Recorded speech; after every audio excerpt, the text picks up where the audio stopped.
The morning sunlight filtered through the stained glass windows of Grace Baptist Church, casting rainbow shadows across the polished wooden pews. But on this particular Sunday in October 2023, the sanctuary held no congregation, no hymns, no prayers. Instead, police tape stretched across the altar where Pastor Michael Thompson stood frozen, his trembling hands stained with blood, staring down at the lifeless body of his wife Angela. This was once a place of worship, a sanctuary where families gathered to find peace and salvation. But today, it became a crime scene that would shake the small town of Millbrook, Alabama, to its core. The man everyone trusted with their deepest confessions, their spiritual guidance, their faith itself, had just committed the unthinkable. In the very place where he preached about love, forgiveness, and redemption every Sunday morning, Pastor Michael Thompson had murdered his own wife. The question that haunted investigators, the media, and the tight-knit community wasn't just how this happened, but why. What secret could be so devastating that it would drive a respected man of God to kill inside the house of the Lord? What hidden truth was worth destroying everything he had built, everything he believed in? Welcome to Silent Witness, True Crime Stories. Thanks to all my viewers and subscribers for your support. Stay tuned for daily true crime updates. Don't forget to subscribe, and also download your free ebook by clicking the link in the pinned comment. For 12 years, Michael Thompson had been the beloved pastor of Grace Baptist Church, a modest but thriving congregation of 200 faithful members in Millbrook, Alabama. At 45, he was everything you'd want in a spiritual leader. Charismatic without being flashy, compassionate without being naive, and devoted to both his faith and his community. But Pastor Michael wasn't just respected for his Sunday sermons or his counseling sessions. He was admired for his marriage to Angela, his wife of 8 years, who seemed to be the perfect pastor's wife. Angela Thompson was elegant, soft-spoken, and mysterious in a way that drew people to her. At 38, she had an almost ethereal quality that made her stand out in their small Alabama town. She sang in the choir, organized charity drives, and always seemed to know exactly what to say to comfort grieving families or celebrate joyous occasions. The congregation saw them as the ideal Christian couple, a testament to the power of faith and love working in harmony. But beneath the surface of this picture-perfect marriage, something was festering, something that would ultimately lead to unspeakable violence. What secret was Angela hiding that could shatter a man's entire worldview? Was this murder a crime of passion, born from a moment of uncontrollable rage, or was it something far more calculated and cold? As we peel back the layers of this shocking case, you'll discover that sometimes the people we think we know best are complete strangers, and that the most devastating betrayals come from those we love most. The truth about what happened in that sanctuary will challenge everything you think you know about marriage, identity, and the lengths people will go to protect their deepest secrets. Michael Thompson's journey to the pulpit began in the most humble of circumstances. Born and raised in rural Georgia, he was the youngest of 4 children in a family that struggled to make ends meet. His father worked double shifts at a textile mill while his mother cleaned houses for wealthy families in the neighboring county. Despite their financial hardships, the Thompson family never missed Sunday service at their local Baptist church, and it was there that young Michael first felt the calling that would define his adult life. After graduating from a small Christian college with a degree in theology, Michael spent his early ministry years serving as an associate pastor in various churches across the South. He was known for his powerful sermons that could move congregations to tears, but more importantly, he had a gift for connecting with people on a personal level. Whether he was counseling teenagers struggling with addiction, comforting families dealing with loss, or helping couples work through marital problems, Michael had an innate ability to make people feel heard and understood. It was at a regional church conference in Birmingham that Michael first laid eyes on Angela Martinez. She was volunteering at the registration desk, her dark hair pulled back in a simple ponytail, her warm smile welcoming everyone who approached. There was something different about her, something that set her apart from the other church volunteers. She seemed older than her years, carrying herself with a quiet confidence that intrigued Michael immediately. When he worked up the courage to ask her for coffee after the conference ended, he discovered that she was relatively new to Alabama, having moved there from California just 2 years earlier for what she described as a fresh start. Angela was refreshingly honest about her past struggles. She told Michael that she had spent her 20s making mistakes, getting involved with the wrong people, and living a lifestyle that ultimately left her feeling empty and lost. She had found faith later in life than most, she explained, and her conversion experience had been so profound that she felt called to completely reinvent herself. She had changed her name from her birth name, which she said held too many painful memories, and had moved across the country to begin again as a new person in Christ. Michael was captivated by Angela's story of redemption and transformation. Her vulnerability in sharing her past mistakes only made him respect her more, and he saw in her the kind of spiritual strength that he believed would make her an ideal partner in ministry. They dated for 2 years, during which Angela proved herself to be everything Michael could have hoped for in a wife. She was supportive of his calling, interested in theology and church work, and seemed genuinely committed to building a life centered around faith and service to others.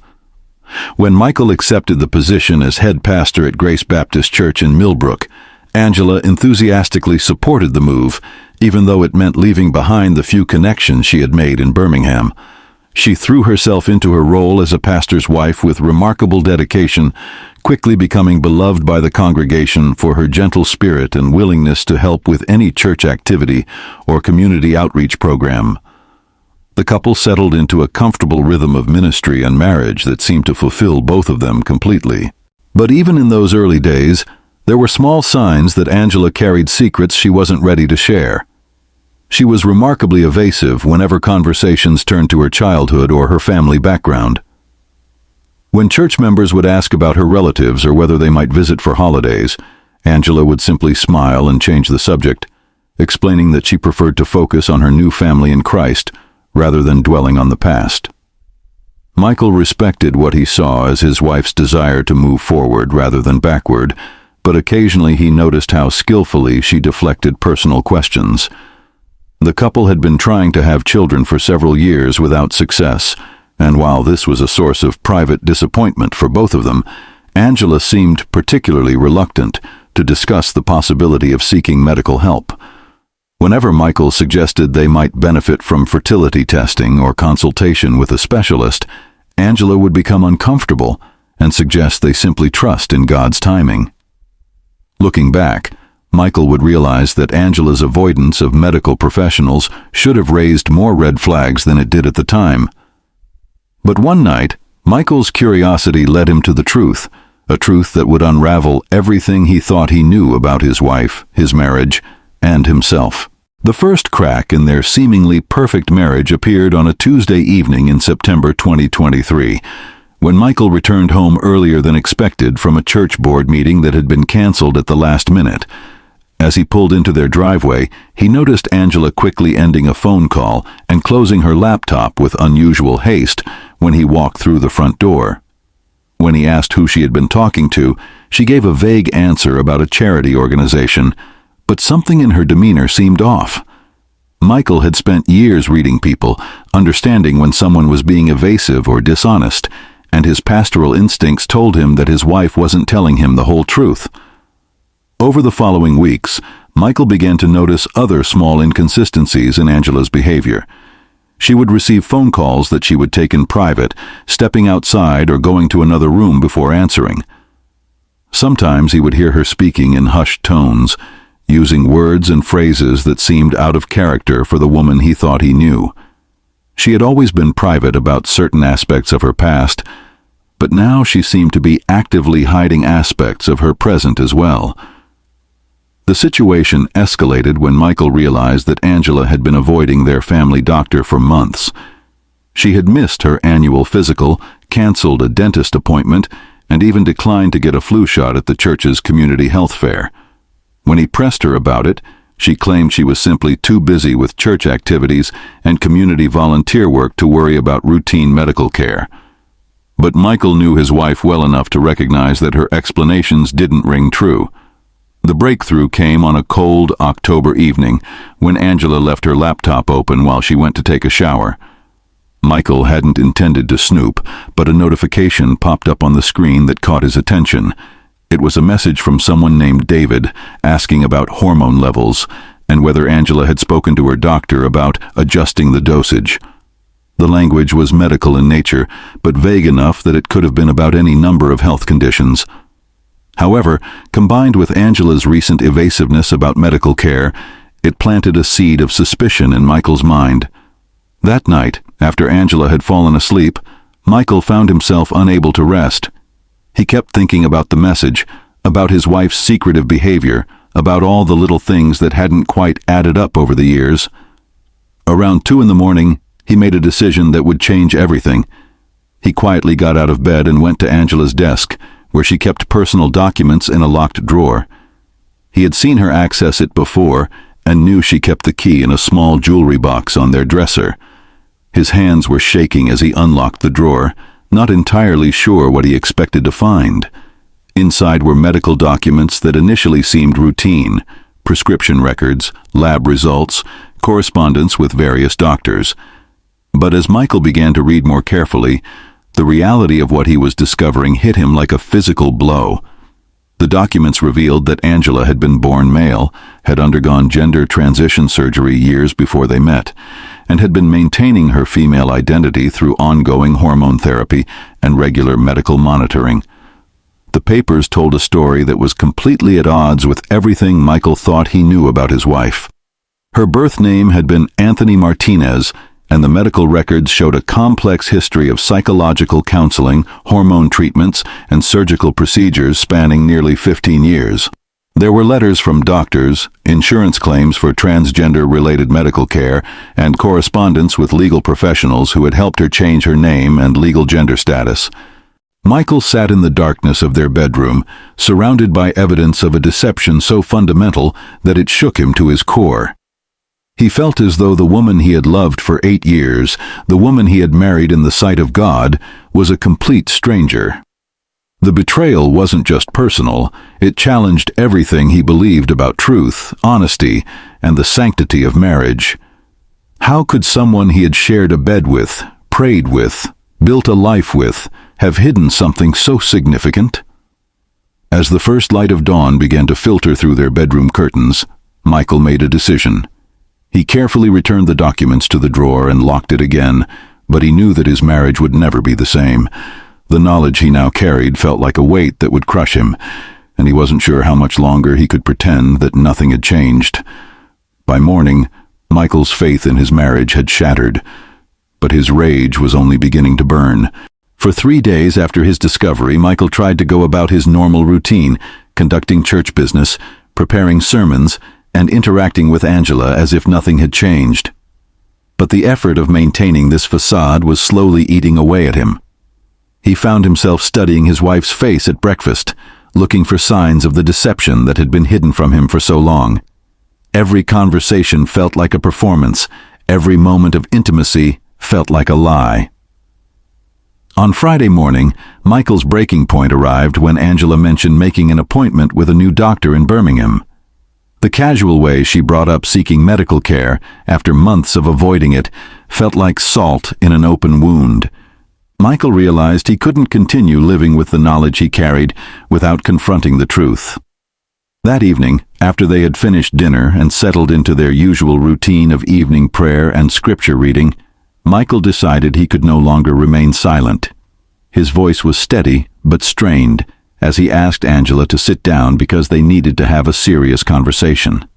Something in his tone immediately put her on guard, and he could see the wariness in her eyes as she took her seat across from him in their living room. Michael had practiced what he wanted to say, but when the moment came, the words felt inadequate. He told Angela that he had discovered her medical records, that he knew about her past, about the transition, about the years of deception. He watched as the color drained from her face, as her carefully constructed world began to crumble around her. Angela's initial response was denial, then desperate attempts at explanation. She told Michael that she had wanted to tell him the truth from the beginning, but had been terrified of losing him. She explained that her transition had been completed years before they met, that she had never intended to deceive him, but had simply wanted to be accepted as the woman she truly was inside. Through tears, she pleaded with him to understand that everything about their relationship had been real, that her love for him was genuine, that the person she had become was her true self. But Michael was beyond the point where explanations could heal the wound.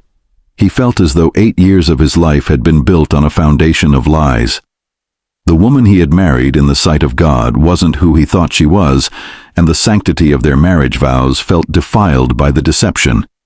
His anger wasn't just about the secret itself, but about the fact that Angela had watched him struggle with their inability to have children, knowing full well that conception was biologically impossible. The argument escalated quickly, with Michael's voice rising as he accused Angela of making a mockery of their marriage, their faith, and everything they had built together. Angela tried to calm him down, to remind him of the love they shared and the life they had created, but her words only seemed to fuel his rage. He felt humiliated not just by the deception, but by the thought of how the community would react when they learned the truth. His reputation, his ministry, his entire identity felt threatened. As their argument grew more heated, Michael made a decision that would seal both of their fates. He told Angela that they needed to go to the church, that they needed to pray together in the sanctuary and ask God for guidance about how to move forward. He insisted that no one would disturb them there, that they could talk openly without fear of neighbors overhearing their private business. Angela was reluctant to leave the house in the middle of such an emotional confrontation, but Michael was insistent. He told her that the sacred space of the church would help them find clarity, that perhaps being surrounded by the symbols of their faith would help them work through this crisis. Against her better judgment, Angela agreed to accompany him to the church, hoping that the peaceful environment might help de-escalate the situation. The drive to Grace Baptist Church was conducted in tense silence, both of them lost in their own thoughts about how their marriage had reached this breaking point. Michael's hands gripped the steering wheel tightly as he tried to process the magnitude of what he had learned, while Angela stared out the passenger window, knowing that her carefully guarded secret had finally been exposed and that everything she had worked to build was now in jeopardy. When they arrived at the church around 10 o'clock that Friday night, the building was dark and empty, just as Michael had expected. He used his key to let them in through the side entrance, and they made their way into the main sanctuary, where the moonlight streaming through the stained glass windows created an eerie atmosphere. The space that usually felt welcoming and sacred now seemed heavy with tension and unspoken accusations. Inside the sanctuary, their argument resumed with even more intensity than before. Angela continued to plead for understanding and forgiveness, trying to help Michael see that the person she had become was real and valid, that their love transcended the circumstances of her birth. She reminded him of their wedding vows, of the promises they had made before God and their community, of the years of happiness they had shared together. But Michael was consumed by feelings of betrayal and humiliation that he couldn't overcome. He felt as though Angela had stolen his choice to know the truth about who he was marrying, that she had trapped him in a relationship based on deception. The thought of facing his congregation, his peers in the ministry, and his own family with this revelation felt unbearable. His rage built to a crescendo as he realized that there was no way forward that wouldn't destroy everything he had worked to achieve. At 10:47 p.m., according to later police reports, Michael Thompson snapped. In a moment of uncontrollable fury, he grabbed a heavy brass candlestick from the altar and struck his wife with fatal force. The sanctuary fell silent except for the sound of Michael's ragged breathing as he stared down at Angela's motionless form. And as the stained glass windows looked on, the sanctuary fell silent, forever changed. If you're still watching at this point, drop a comment with "I'm still here." Let's see who's truly following this shocking story. The first person to discover the horrific scene was Martha Williams, the church secretary, who arrived early Saturday morning to prepare the bulletin for Sunday service. The sight that greeted her when she unlocked the sanctuary door would haunt her for the rest of her life. Angela Thompson's body lay crumpled near the altar, while Michael sat motionless in the front pew, staring straight ahead with vacant eyes. The brass candlestick, now stained with blood, lay on the floor beside the altar where it had fallen from his hands hours earlier. Martha's screams echoed through the empty church as she fumbled for her cell phone to call 911. Within minutes, the quiet streets of Millbrook were filled with the sound of sirens as police cars, ambulances, and fire trucks descended on Grace Baptist Church. The responding officers found Michael Thompson still sitting in that same pew, seemingly catatonic, offering no resistance when they placed him under arrest for the murder of his wife. The news of Pastor Thompson's arrest spread through Millbrook like wildfire, creating shockwaves that reverberated through every household in the small Alabama town. Grace Baptist Church had been more than just a place of worship for many families. It had been the center of community life, the place where they celebrated weddings and mourned losses, where their children learned about faith, and where they gathered during times of crisis. The idea that their trusted spiritual leader had committed murder in the very sanctuary where they had found comfort and guidance was almost too devastating to comprehend. Detective Sarah Reynolds, a veteran investigator with the County Sheriff's Department, was assigned to lead the investigation into Angela Thompson's murder. With over 15 years of experience handling homicide cases, Reynolds had seen her share of domestic violence situations, but the setting and circumstances of this crime were unlike anything in her career. The fact that a pastor had killed his wife inside a church added layers of complexity that went far beyond the typical murder investigation. The initial evidence seemed straightforward enough.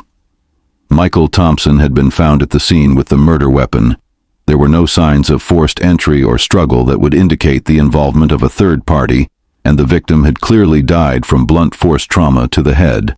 But as Detective Reynolds began to dig deeper into the Thompsons' marriage and the events leading up to the murder, she discovered that this case was far more complicated than it initially appeared. The first major breakthrough came when investigators searched the Thompson home and discovered the medical documents that had triggered Michael's fatal rage. The revelation that Angela Thompson had been transgender added an entirely new dimension to the case, one that would generate intense media coverage and divide the community along ideological lines. Some residents saw Michael's actions as the understandable response of a man who had been deceived by his spouse, while others viewed the murder as a hate crime motivated by prejudice and intolerance. Detective Reynolds found herself dealing with a media circus as news outlets from across the country descended on Millbrook to cover what had become a national story. The case touched on hot-button issues including transgender rights, religious freedom, and the intersection of faith and sexuality that made it a lightning rod for political and social commentary. Death threats and hate mail poured in from both sides of the ideological spectrum, directed at everyone from the investigators to the church congregation to Angela Thompson's memory. The investigation revealed a pattern of escalating tension in the Thompson marriage that few people had noticed. Church members who were interviewed described the couple as private, but seemingly happy, though some admitted that Angela had always been somewhat mysterious about her past. A few congregation members recalled instances where Angela had seemed uncomfortable during discussions about family planning, or when certain medical topics came up during Bible study sessions, but no one had suspected the truth about her background. Phone records showed that in the weeks before her murder, Angela had been in contact with several transgender support organizations and legal advocacy groups, suggesting that she may have been considering finally revealing her truth to her husband. Email correspondence found on her laptop indicated that she had been struggling with the burden of her secret and was seeking guidance about how to have an honest conversation with Michael about her past. The more Detective Reynolds learned about Angela Thompson's background, the more tragic the case became. Records showed that she had transitioned as a young adult after years of struggling with gender identity issues, and that she had worked hard to build a new life that aligned with her true self. She had legally changed her name and gender markers, had been living as a woman for over a decade when she met Michael, and had apparently believed that her past was exactly that. Past. Medical records revealed that Angela had indeed been continuing hormone replacement therapy throughout her marriage, which explained the prescription medications and doctor correspondence that Michael had discovered. The trial of Michael Thompson began 6 months after the murder, in a courtroom packed with media representatives, community members, and activists from both sides of the transgender rights debate. The prosecution, led by District Attorney Janet Morrison, argued that Michael had committed premeditated murder, pointing to the fact that he had deliberately taken Angela to the isolated church, where no one would witness their confrontation. They painted a picture of a controlling, narcissistic man who had killed his wife not in a moment of passion, but in a calculated attempt to silence her and protect his own reputation. The defense team, headed by veteran criminal attorney Robert Hayes, took a very different approach to the case. They argued that Michael Thompson was a victim himself, a man who had been deceived for 8 years about the most fundamental aspects of his marriage. They claimed that discovering Angela's transgender status had caused Michael to suffer a psychological break that temporarily rendered him incapable of controlling his actions. The defense strategy centered on the argument that Michael's crime was the result of extreme emotional disturbance caused by what they characterized as years of fraudulent deception. The prosecution's case was built around the evidence that Michael had discovered Angela's medical records 3 days before the murder, giving him time to plan his actions rather than acting in the heat of the moment. They brought in forensic experts who testified about the force required to inflict Angela's fatal injuries, suggesting that the attack had been sustained and brutal rather than a single moment of uncontrolled rage. Phone records showed that Michael had researched divorce laws and the legal implications of annulling a marriage under false pretenses, indicating that he had been considering his options before ultimately choosing violence.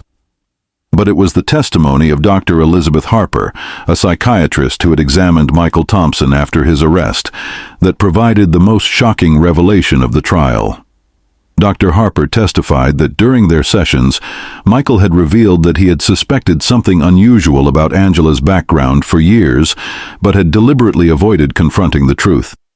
He had noticed inconsistencies in her stories about her past, had observed her avoidance of medical care, and had even found transgender-related websites in their computer's browsing history on multiple occasions. According to Dr. Harper's testimony, Michael admitted that he had chosen to remain willfully ignorant because he feared what he might discover. He loved the life they had built together, enjoyed his status as half of the perfect pastoral couple, and was terrified that learning the truth about Angela would force him to make choices he wasn't prepared to make. This revelation completely undermined the defense's argument that Michael had been an innocent victim of deception, showing instead that he had been complicit in maintaining the lie.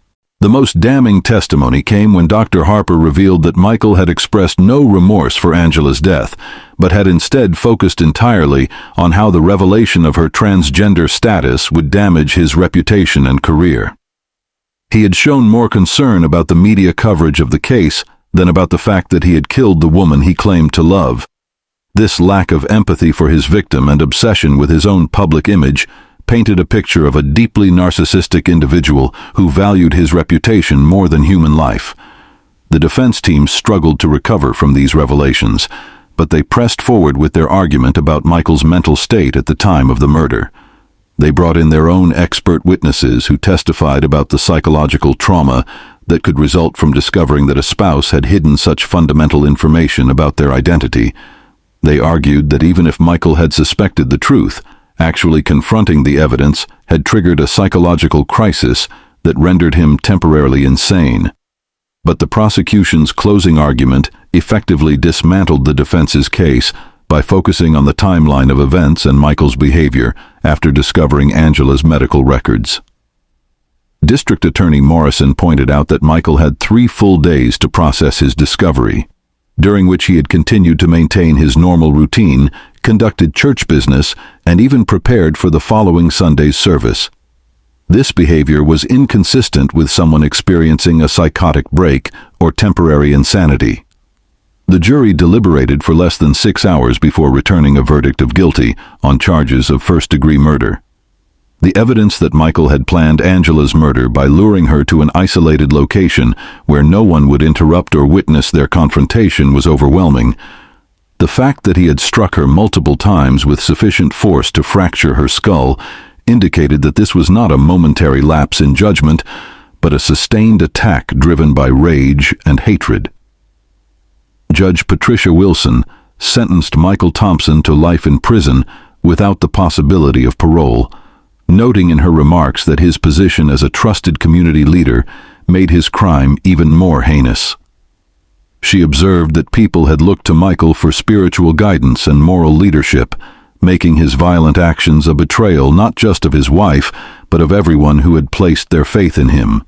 In the aftermath of Michael Thompson's conviction, the community of Millbrook found itself deeply divided in ways that would take years to heal. Grace Baptist Church, once the cornerstone of the town's spiritual life, struggled to survive the scandal and ultimately closed its doors permanently 6 months after the murder. The building was eventually sold to a developer who converted it into commercial space, but many residents felt that the sanctuary had been forever tainted by the violence it had witnessed.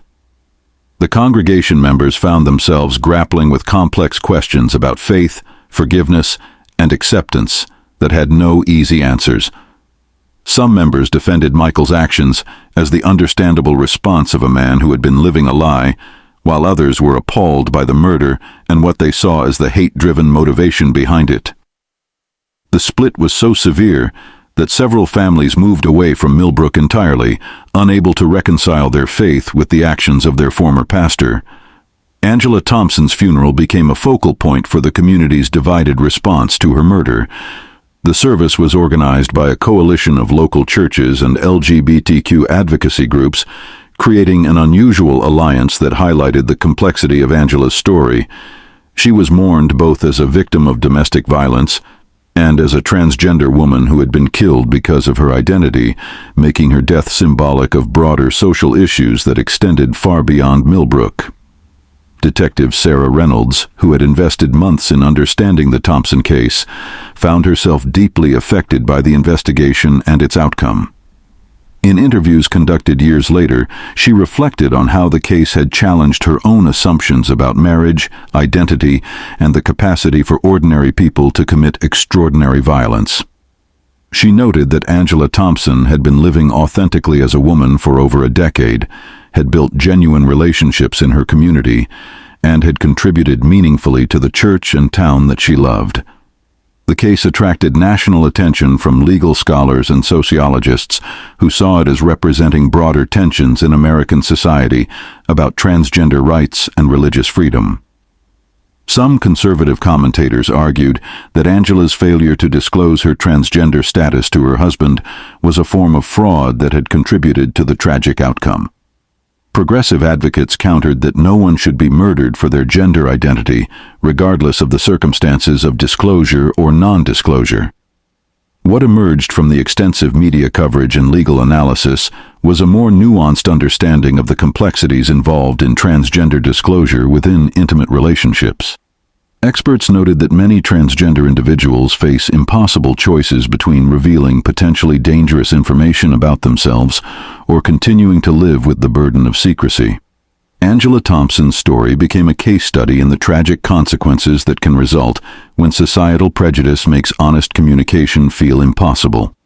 The investigation also revealed the extent to which Angela had been living in isolation, cut off from the support systems that might have helped her navigate the challenges of her situation. She had no close friends who knew her complete story, no family members she felt she could confide in, and no local resources for transgender individuals seeking guidance about disclosure issues. Her isolation had made her vulnerable in ways that contributed to the tragic outcome of her marriage. Michael Thompson's life in prison provided little insight into his motivations or any sense of genuine remorse for his actions. According to prison counselors, he continued to focus primarily on his own perceived victimization rather than showing empathy for the woman he had killed. He spent his time writing letters to religious leaders and conservative media figures, attempting to garner support for his position that he had been the real victim in the situation. The broader implications of the case continued to reverberate through discussions about transgender rights, religious liberty, and the intersection of personal identity with social acceptance. Legal experts noted that while Angela Thompson's murder was clearly unjustifiable, the case raised complex questions about disclosure obligations in intimate relationships and the extent to which societal prejudice could contribute to tragic outcomes. 5 years after Angela Thompson's murder, the town of Millbrook was still working to heal from the trauma of the case.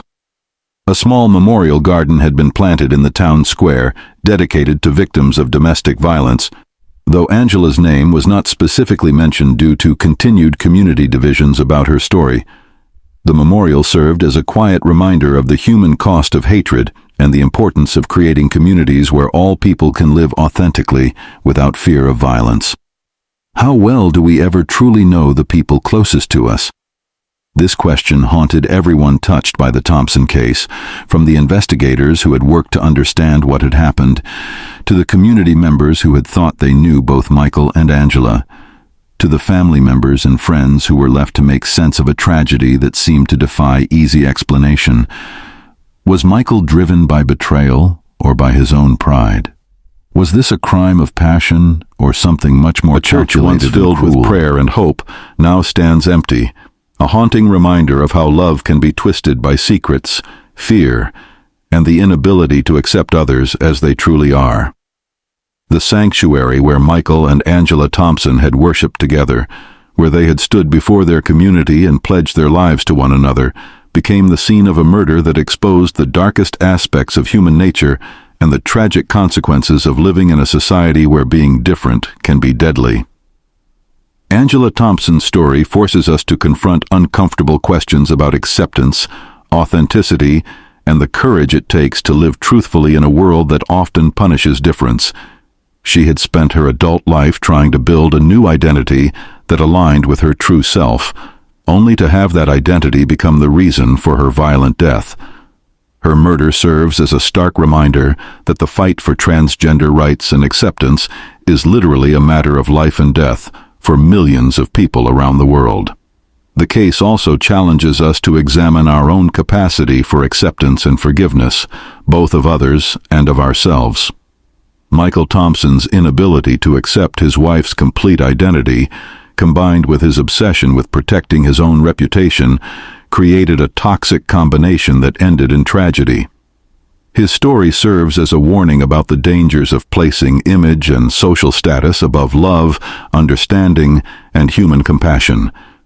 Do you think Michael's crime was a moment of uncontrollable rage, or a calculated decision to eliminate what he saw as a threat to his reputation?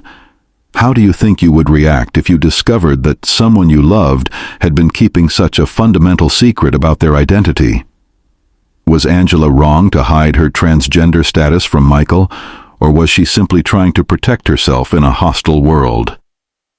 Let us know your thoughts in the comments below, but remember to be respectful in your discussions about this sensitive topic. And if you thought this story was shocking, wait until you see what happened when a small town discovered their beloved school principal had been living a double life that involved far more than just hidden identity. Subscribe now so you never miss the next twist in our true crime series, where we explore the secrets people kill to keep hidden.